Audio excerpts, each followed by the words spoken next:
ओम विश्वरूपं ता तदक्षन्ते भव ह्रीं न स्वापदा स्वापदा स्वहस्ताः स्वाहा रत्नानि उत विद्युद्विवरो मादयन्त्वं सम्भो मदा अग्मन्तप सम्पूर्णन्ति सूरास्मैर्गैलेरयद्वां स्वाहा ओम मयं वयजं रपववतारि जमं मनुष्यप्रतिबोधदिद्भिः प्रावो चन्दुजशाणासो अस्तिर्भूतं विष्णे अग्र्योदवाजाः स्वाहा ओमेकं विचक्रं जमदं चतुर्भयं निश्चरमणो धावरेदरीदिवि अथ भूरिशमृतत्वमानशं दृष्टिद्वाजं मृगोस्तद्वोक्ष्यां स्वाहा ओम ऋतुरयि प्रथमस्त्रवस्तमो वायस्त्रदासो यमजीनन् नरः विभक्तष्टवदेश प्रवाच्य यं देवादेवतानां वितर्षणे स्वाहा सवाज्य वैवारिसे वयस्य ससुरो अष्टावेदनासु दुष्टरः सरायस्फोटं सौवीर्यं सुवीर्यं दधे यं भावभ्यभ्यो यमाविशोः स्वाहा ॐ श्रेष्ठं गोपेशो अधिधायि दर्शनं स्तोमुद्राज रिपवस्तं जुजुष्टनाः धीरा सुशिष्टा कवयो विपश्चितास्तन्न एन ब्रह्म। उद्देश्य क्या होता है, इससे संबंधित एक चर्चा मैं आपको कर रहा हूँ। व्यक्ति दुनिया में है और वो अपना जन्मदिन मना रहा है। इसका अर्थ यह है कि उसे ये चिंतन करना है कि मेरे जीवन के इतने वर्ष व्यतीत हो गए, मैंने क्या उपलब्धि प्राप्त की है, और योजना बनानी है कि अग्रिम वर्ष में मैं क्या उपलब्धि प्राप्त करूंगा।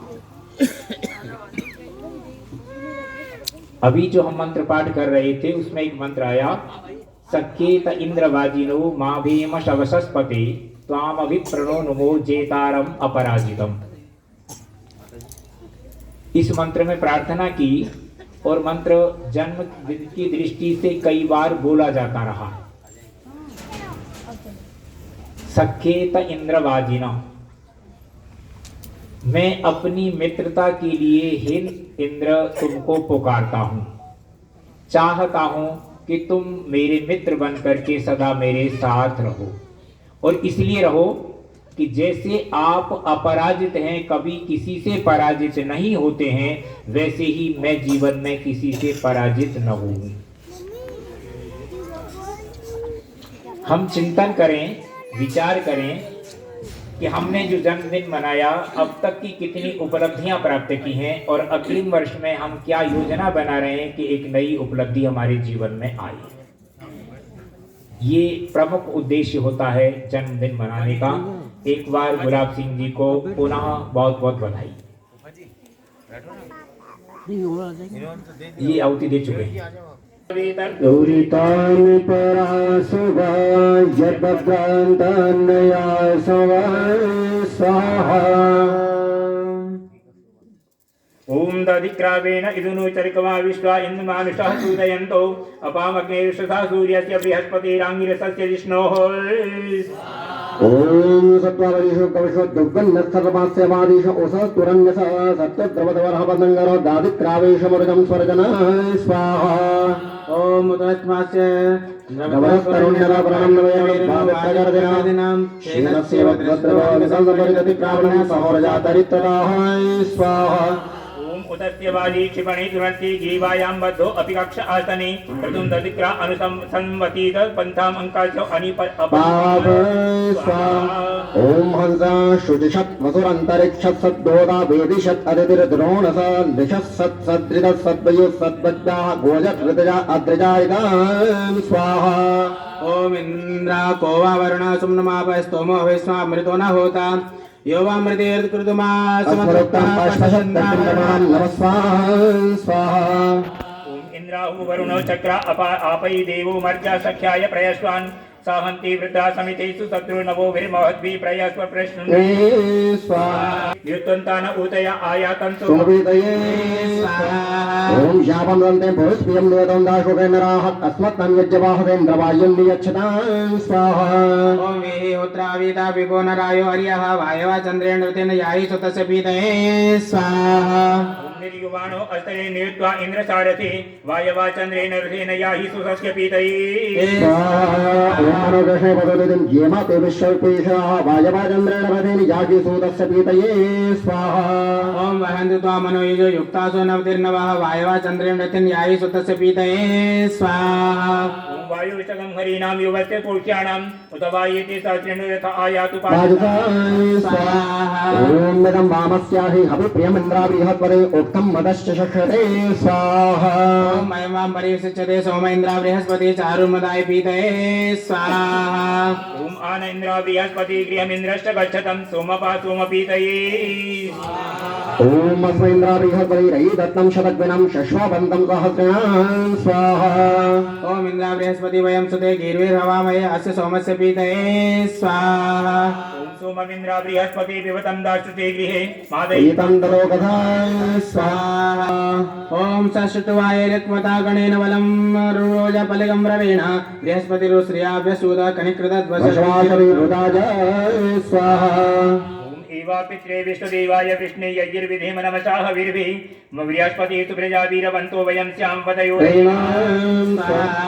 ओम सैद्राजा प्रतिजन्यान विश्वं शुष्मेण तस्ताववीर्येण बृहत्पतया सुप्रतं विवर्धि बल्कुयति वन्दति पूर्वभाजां स्वाहा ओम सायच्छेदि सुदितौकसित्वे तस्मै डब्नवते विश्वधानीं तस्मै विशः स्वयमेव नमन्ते यस्मिन् ब्रह्मराजनि पूर्वयेति स्वाहा ओम अप्रतीतो जयति संधनानि प्रतिजन्यानि तयाय संज्ञा अवश्य वीर्यो परिवाक्नोति ब्रह्मणि राजा अवमन्दिदेवाय स्वाहा ओम इन्द्रस्य गोमं विपदं बृहत्पदे अस्मिन् यज्ञमण्डलाना बृहन् वसुः तामं मीशन्ति नन्दा स्वाभवो अस्मै रयि सर्ववीरं नियच्छतां स्वाहा ओम बृहस्पता इन्द्रवर्धतं न सचा सावां सुमतिर्भूत्यस्मै अविष्टं दियो जाग्रवा पुरन्दिर्जस्तमर्यो वनुषा मयराते स्वाहा स्वाहा तत्सवितुर्वरेण्यं भर्गो देवस्य धीमहि धियो यो न प्रचोदयात् स्वाहा।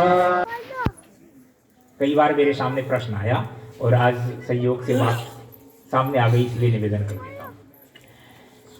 हमको कब कहाँ बैठना है केवल इतना सा समझना है। जब कोई भी कार्य मैं अपने लिए कर रहा हूँ अथवा अपनी पूर्व पीढ़ी के लिए कर रहा हूँ, पूर्व पीढ़ी के लिए का अर्थ है कि मैं अपने दादाजी का, पिताजी का, माताजी का जन्मदिन मना रहा हूँ, तो मुझे अपनी देवी को, अपनी पत्नी को अपनी दाईं तरफ रखना चाहिए। यदि मैं कोई भी कार्य अपनी भावी पीढ़ी के लिए कर रहा हूं, अर्थात बच्चों का जन्मदिन मना रहा हूं, तो उसे बाईं तरफ रखना चाहिए। बहुत सीधा, अपने लिए करना है तो दाईं तरफ रखना है, अपनी पूर्व पीढ़ी के लिए करना है तो दाईं तरफ रखना है, और अपनी भावी पीढ़ी के लिए करना है तो बाईं तरफ रखना है। ओम विश्वाय नारायणे पराशुवाय यद्भद्रं तन्नयासुवाय स्वाहा।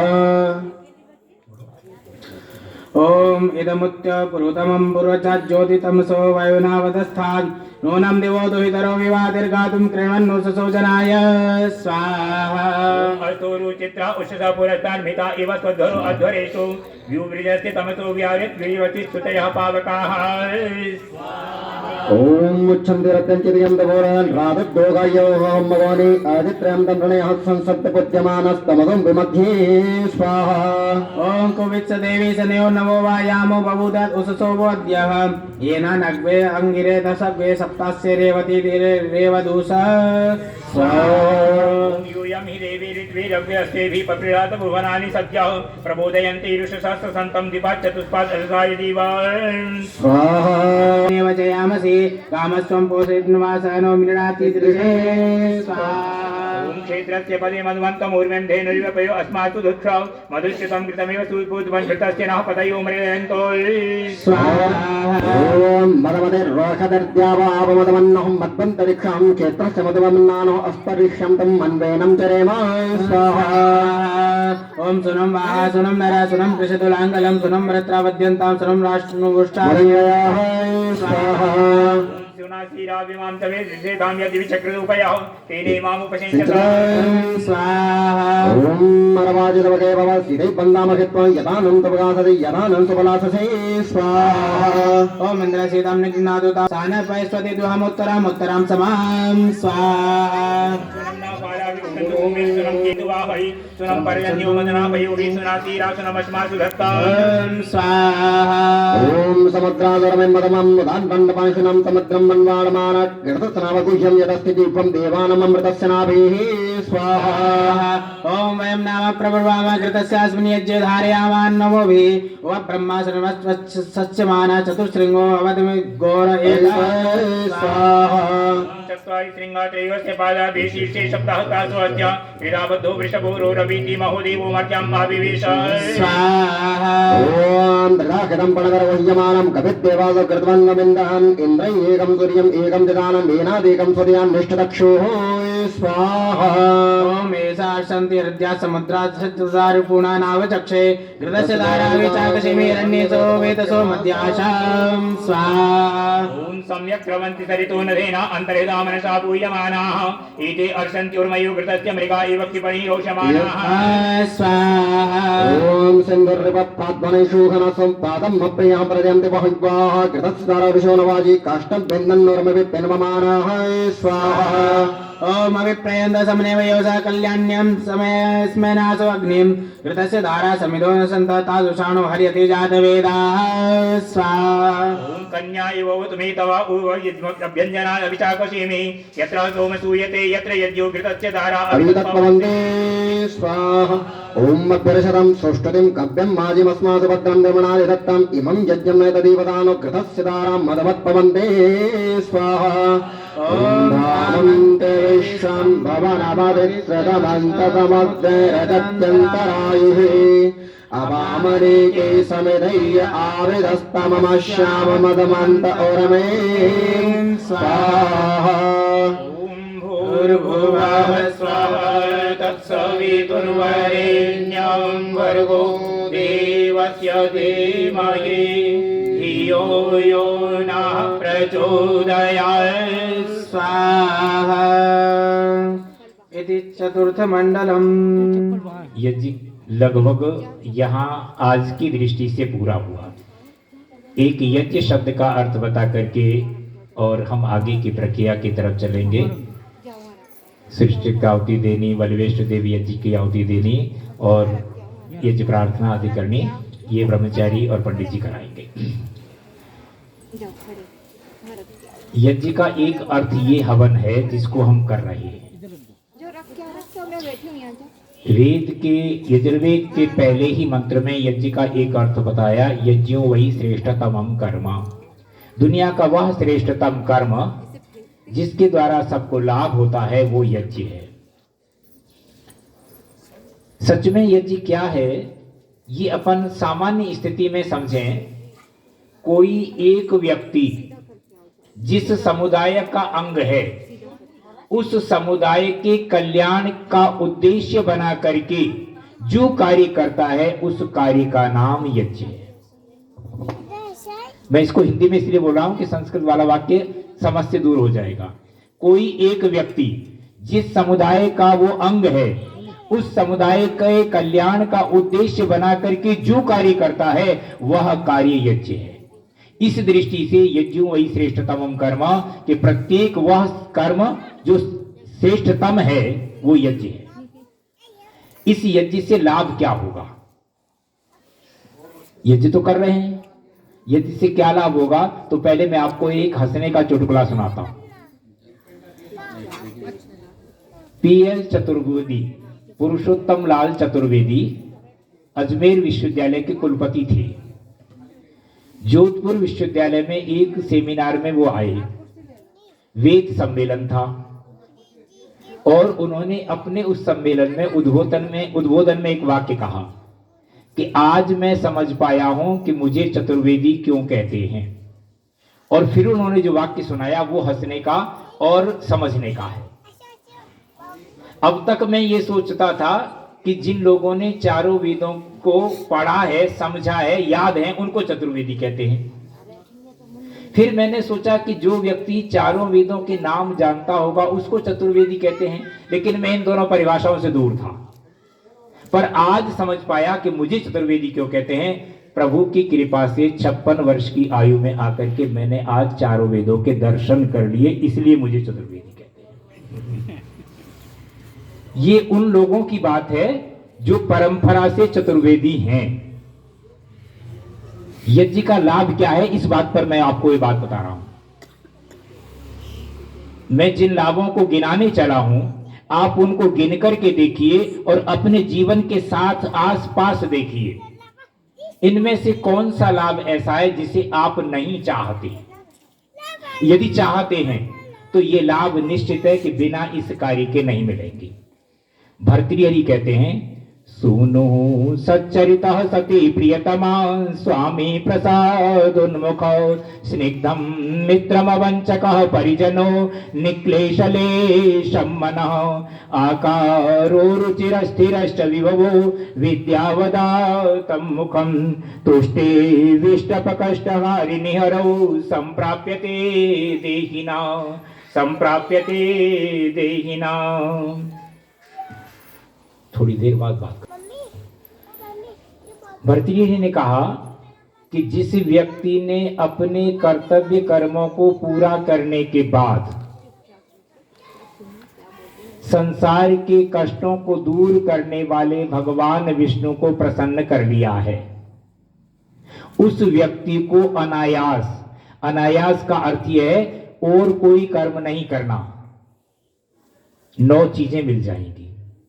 कितनी बढ़िया बात है, बिना किसी कर्म के 9 चीजें मिल जाएंगी। लेकिन पहला वाक्य फिर वापस सुनिए, जिस व्यक्ति ने अपने कर्तव्य कर्मों को पूरा करने के बाद संसार के कष्टों को दूर करने वाले भगवान विष्णु को प्रसन्न कर लिया है, उस व्यक्ति को अनायास 9 चीजें मिल जाएंगी। मैंने और कोई कर्म नहीं करना। कर्म क्या करना है? अपने कर्तव्य कर्मों को पूरा करना है। ये कर्तव्य कर्म जो पूरे करेगा उस व्यक्ति को 9 चीज मिलेंगी। वो 9 चीजें क्या हैं उनको एक बार देखने पर। पहला भर्तृहरि कहता है, सूनु सच्चरितः।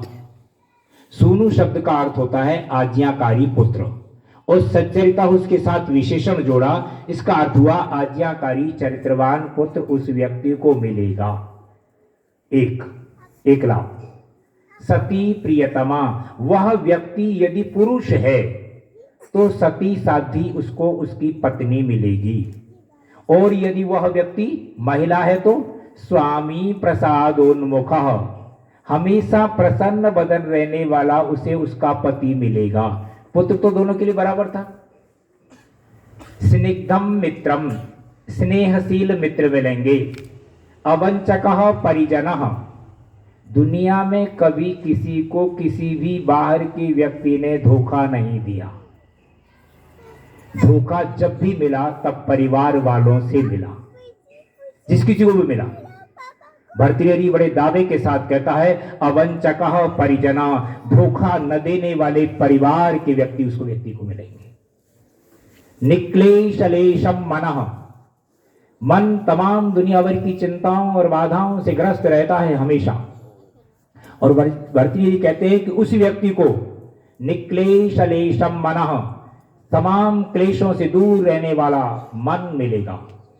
आकारो रुचिरः, मेरे शरीर की संरचना, फेस कट यदि आपको पसंद नहीं, आपका फेस कट मुझे पसंद नहीं, कोई फर्क नहीं पड़ेगा। 2 मिनट बाद आप अपने घर और मैं अपने घर। यदि मुझे स्वयं को मेरे शरीर की संरचना, मेरा फेस कट अच्छा नहीं लगता तो जीवन बेकार है। इस वाक्य पर भर्तृहरि कहता है आकारो रुचिरः, अपनी रुचि के अनुसार उसे अपना आकार मिलेगा, जैसा वो चाहता है वैसा फेस कट उसे मिलेगा। स्थिरश्च विभव, सृष्टि के प्रारंभ से लेकर के भर्तृहरि को बीच में छोड़कर आज तक के जितने मनीषी हुए, उन्होंने एक वाक्य कहा चंचला चपला लक्ष्मी। ये लक्ष्मी चंचल है, चपल है, कभी किसी के पास स्थिर होकर के नहीं रही। और भर्तृहरि दावे से कहता है स्थिरश्च विभव, जितना वैभव आपको अपने परिवार के लिए चाहिए उतना आपके पास स्थिर होकर के रहेगा। और अंतिम और 9वां है विद्यावदातम मुखम, विद्या से साफ स्वच्छ धुला हुआ मुख आपको मिलेगा। किसको मिलेगा? आप सबको मिलेगा, मुझे भी मिलेगा, मैं क्यों चूक लेने में, पर उसको मिलेगा जिस व्यक्ति ने अपने कर्तव्य कर्मों के माध्यम से संसार के कष्टों को दूर करने वाले भगवान विष्णु को प्रसन्न कर लिया है। अब केवल समझने की बात इतनी है कि भगवान विष्णु कौन है जिसे प्रसन्न करना है। आप लोगों ने देखा है कभी किसी को? भगवान विष्णु को किसी ने देखा है? नहीं देखा तो इसे प्रसन्न कैसे करेंगे? मैं आपको एक छोटी सी कहानी सुनाता हूं। यज्ञो वही विष्णु, इसको याद रखिए, फिर कहानी को सुनिए। जैसे शिव प्रकाश जी है, दैनिक यज्ञ करते हैं, आपके पिताजी भी करते थे और आपके पुत्र करते हैं, और आज आपके पौत्र ने भी ये प्रतिज्ञा कर ली, लगभग 4 पीढ़ी हो रही है ना। ऐसे एक व्यक्ति जिसकी दूसरी पीढ़ी में यज्ञ चल रहा था, उसके पौत्र ने ये पूछा कि दादाजी आप ये यज्ञ क्यों करते हो? तो दादाजी बड़े समझदार थे, उन्होंने कहा बेटा मैं तुझे इसके लाभ नहीं बता सकता। कि फिर आप करते क्यों? जब आप लाभ नहीं बता सकते तो करते क्यों? तो उन्होंने कहा कि मैं एक बात बताता हूं, जिस दिन तुम इस परिवार के मुखिया बनोगे और यज्ञ करोगे तो तुम्हें लाभ अपने आप ज्ञात हो जाएंगे, मेरे बताने से तुम्हारी समझ में नहीं आएंगे, इसलिए मैं नहीं बता रहा। अब मैं एक प्रश्न पूछ रहा हूं बीच में आपसे। लोग ये कहते हैं कि भोजन करने से भूख मिट जाती है, क्या ये सच है? मैं ये कहता हूं नहीं मिटती। आप में से कौन सहमत है मेरी बात से कि नहीं मिटती? ये तो एक सामान्य बात होगी कि थोड़ी देर फिर मिटती है, लेकिन सुनिए मैं जो कहना चाहता हूं, भोजन करने से भूख मिटती है, ये वाक्य कहने से किसी की नहीं मिटती। भोजन की थाली मेरे सामने रखी है, मुझे भूख लग रही है, जब तक उठा करके मैं भोजन करूंगा नहीं तब तक भूख नहीं मिटेगी। तो यज्ञ जब तक करेंगे नहीं तब तक उसका लाभ देखने में आएगा नहीं। जैसे ही उस वृद्ध व्यक्ति ने अपने पौत्र को यह बात कही तो बस उसके मस्तिष्क में एक बात भर गई, कौन सा दिन आएगा जब मैं इस परिवार का मुखिया बनूंगा और यज्ञ करके उसके लाभ देखूंगा। समय बहुत तेजी के साथ बीता। आज वह व्यक्ति 60 वर्ष का है, वो छोटा बालक, और अचानक उसे सपना आया। सपने में देखता है एक महिला, जिसको अपन ये कह सकते हैं कि 16 श्रृंगार किए हुए एक महिला उसके सामने खड़ी है, और वो आकर के कहती है मुझे पहचानते हो? उस व्यक्ति ने कहा कि नहीं मैं नहीं पहचानता। उसने कहा सोच लो। तुरंत उसने कहा नहीं मैं नहीं पहचानता। फिर उसने कहा देख लो। उसने कहा अच्छा अता पता बता दो। पहेलियां पूछते हैं ना अपन, अता पता, कि अता पता ये है कि तुम हमेशा यज्ञ करते हो ना। तो उसे अचानक एक बात याद आई कि यज्ञो वही विष्णु, यज्ञ को विष्णु कहते हैं और विष्णु की पत्नी को लक्ष्मी कहते हैं। हो सकता है हो न हो ये 16 श्रृंगार खड़ी किए हुए खड़ी है जो वही हो। तो उसने कहा हाँ कुछ ध्यान में आ रहा है, पर आप पूरा बताइए कि मैं पिछले 3 पीढ़ी से तुम्हारे घर में रहती हूं। तुम्हारे दादाजी यज्ञ करते थे ना, तो 3 पीढ़ी से रह रही है लक्ष्मी, क्योंकि विष्णु की पत्नी है, पति जहां रहेगा पत्नी वहां रहेगी। तो उसने कहा मैं बहुत अच्छी तरह से पहचानता हूं, बताइए आप क्या आदेश है? कि आदेश ये है, यहां रहते रहते ऊब गई हूं, अब चाहती हूं कि थोड़ा सा जगह बदल लूं। जगह बदलने की बात मैं स्वयं कर रही हूं, इसलिए तुमसे एक बात कह रही हूं कि मुझे तुम विदाई दे दो, बदले में कोई एक वरदान मांग लो। तो उसने कहा ठीक है, विदाई तो प्रभु की और आपकी कृपा है, मैं आपको दे दूंगा, लेकिन वरदान मैं आपसे नहीं मांग सकता। देखा क्यों? कि मेरे विवाह के समय पर मैंने एक प्रतिज्ञा की थी। प्रतिज्ञा ये थी कि आज के बाद कोई भी कार्य, अच्छी तरह से सुनना, जो विवाहित है वो नहीं की थी तो आज कर लो, आज के बाद कोई भी कार्य मैं अपने माता पिता के बिना, अपने परिवार के किसी व्यक्ति के बिना, अपनी देवी के पूछे बिना नहीं करूंगा। अब चूंकि वरदान देना है, विदाई लेनी है, तो मैं तो इस समय अकेला हूं, तो परिजनों से पूछूंगा उसके बाद आपको। तो लक्ष्मी ने कहा कोई बात नहीं, कल मिलेंगे अपन। सपना टूट गया। सवेरा हुआ, दैनिक यज्ञ करता था, सारे लोग परिवार के इकट्ठे हुए। यज्ञ के बाद तुरंत उसने अपना सपना परिजनों को सुनाया। सबने अपने मन की बात कही। छोटे बच्चे थे, उन्होंने कहा कि दादाजी आप तो गेंद बल्ले मांगो, दिन भर क्रिकेट खेलेंगे, सब सारे रिकॉर्ड तोड़ देंगे। उसकी पुत्र वधू ने कहा कि पिताजी मैं भी अपने मन की बात कहूं। बात यह तय हुई थी कि जो वरदान सर्वसम्मति से पास होगा वह मांगा जाएगा। तो क्या बेटा तुम भी कह दो अपने मन की बात कि मैं ये चाहती हूं कि आप लक्ष्मी से वरदान मांगो कि मेरे परिवार के दांतों में झगड़ा ना हो। 2 व्यक्ति इस बात को अच्छी तरह सुने, जिसका नाम सास है वो सुन ले और जिसका नाम बहू है वो सुन ले, ठीक है ना? मेरे परिवार के दांतों में झगड़ा ना हो। बात सुनने के बाद उस व्यक्ति ने कहा कि बेटी तुम्हारी बात मेरी समझ में नहीं आई। अगर मैं वरदान मांगू, लक्ष्मी उससे पूछने लगे कि इसका अर्थ क्या है, तो मैं क्या बताऊंगा?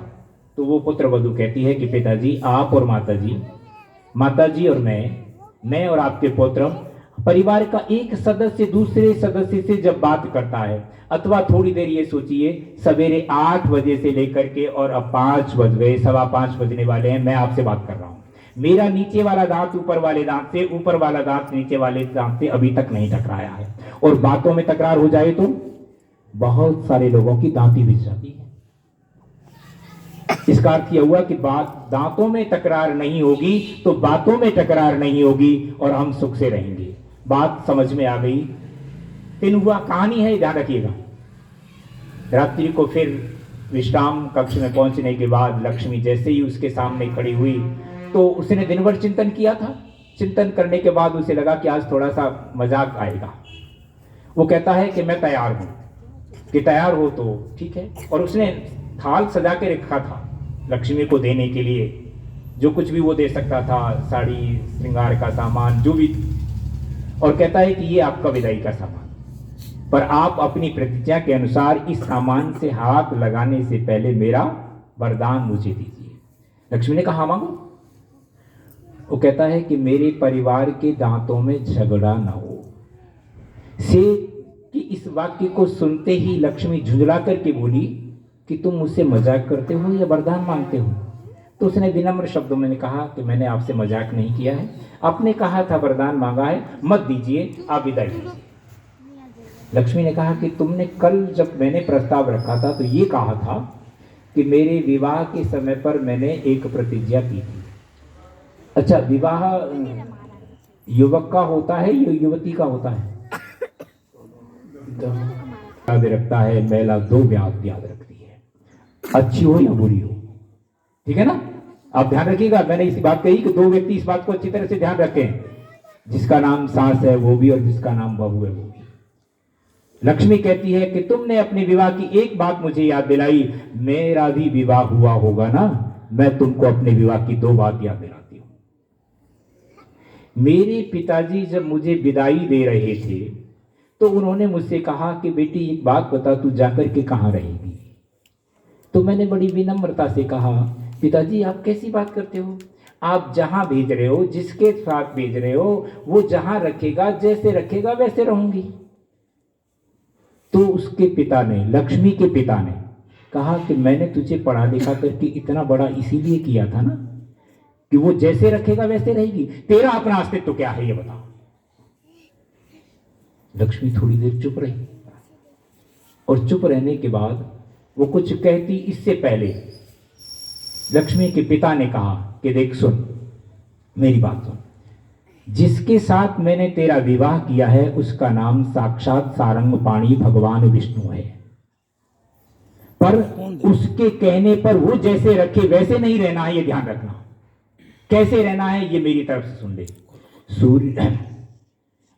सूर्योदय चास्तमिते शयानम जहाति लक्ष्मी यदि सारंगपाणी, सारंगपाणी भगवान विष्णु यदि सूर्य अस्त के बाद, सूर्य अस्त से पहले सो जाएं और सूर्य उदय के बाद तक सोते रहें तो उसको छोड़कर चले आना, उसके पास रहने की आवश्यकता नहीं है। कौन कह रहा है? एक पिता अपनी पुत्री को कह रहा है लक्ष्मी को जाने दीजिए और विष्णु को भी जाने दीजिए। एक पिता अपनी पुत्री को कह रहा है विदाई देते समय पर कि तेरा पति यदि सूर्य अस्त से पहले सो जाए और सूर्य अस्त के बाद तक सोता रहे तो उसके साथ तुझे नहीं रहना है। कितने लोग हैं जो समय पर जग जाते हैं और सो जाते हैं, है ना? हम तो सोते ही रात को 8 बजे हैं, तो फिर सवेरे 10 बजे से पहले कैसे जगेंगे? फिर हमारे पास लक्ष्मी रहेगी। ये बात पिताजी की सुनने के बाद लक्ष्मी को लगा कि हाँ, मेरी पढ़ाई लिखाई का कुछ लाभ होना चाहिए, और वो तुरंत कह दिए पिताजी अब मैं बताती हूं कि मैं कहाँ रहूंगी। उसने कहा अदंत कलहो यत्र तत्र शक्र वशाम्यहम, जिस परिवार के दांतों में झगड़ा नहीं होता उस परिवार में जाकर मैं रहूंगी, अर्थात मैं जहां रहूंगी वहां पर परिवार के दांतों में झगड़ा नहीं होने दूंगी। आज सारा झगड़ा लक्ष्मी के कारण है ना? और लक्ष्मी कहती है कि मैं उसी परिवार में रहती हूं जिस परिवार के दांतों में झगड़ा नहीं, आपत्ति नहीं। जहां सुमति तहां संपत्ति नाना, जहां कुमति तहां विपत्ति निधाना। तो मित्रों, यज्ञ के जो लाभ हैं उन लाभों में ये सबसे बड़ा लाभ है कि हम हमारे परिवार में कभी भी झगड़ा न होने दें। बात बहुत सारी मेरे मन में कहने की है, आपके मन में सुनने की है या नहीं मुझे नहीं मालूम, लेकिन समय की सीमाएं हैं और कल परीक्षा है, इसलिए मुझे अभी जाना है। तो यहाँ मैं अपनी बात समाप्त करता हूँ, आगे की प्रक्रिया ये लोग पूरा करेंगे। धन्यवाद।